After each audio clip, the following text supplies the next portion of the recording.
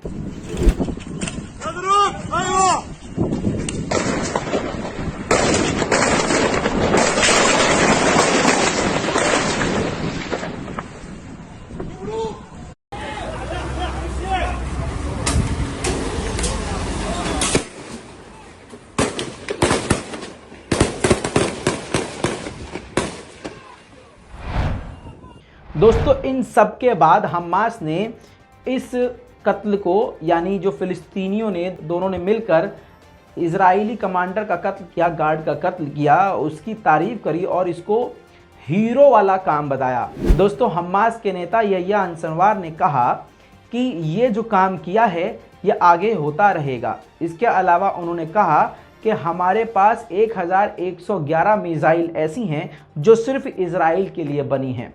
उन्होंने ये भी कहा कि मस्जिद अल अक्सा में जिस प्रकार से लगातार हमले बढ़ा रहा है और कर रहा है और फ़िलिस्तीनियों पर इजराइल जिस तरह से जुल्म कर रहा है और ये रमज़ान का जो महीना ख़त्म हो रहा है, इसका मतलब ये नहीं है कि उसके हमले रुक जाएंगे और हमारी जंग रुक जाएगी, बल्कि मतलब सीधा सीधा ये है कि आने वाले वक्त में, यानी रमज़ान के बाद, अब ये जंग की नई शुरुआत होगी। हम इजराइल को हर तरफ से जवाब देने के लिए और जंग के लिए तैयार हैं। दूसरी तरफ आपको बता दूं कि इस हमले और इस कांड के बाद और एक को गिरफ्तार करने के बाद और एक हमलावर को कत्ल करने के बाद इजराइल के पीएम बेनेट का बयान ये आया कि ऐसा दुनिया में कोई आतंकी नहीं है जिस तक इजराइल नहीं पहुंच सकता।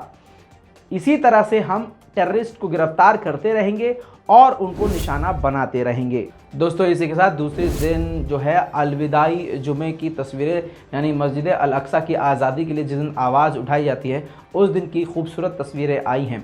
लाखों लोग, फ़िलिस्तीनी लोग मस्जिद अल अक्सा बिना खौफ के पहुँचे, निडर होके पहुँचे। इजराइल के हमलों के बावजूद, डराने धमकाने के बावजूद सभी वहाँ पर पहुँचे। और उसके बाद कुछ खूबसूरत तस्वीरें आपकी स्क्रीन पर।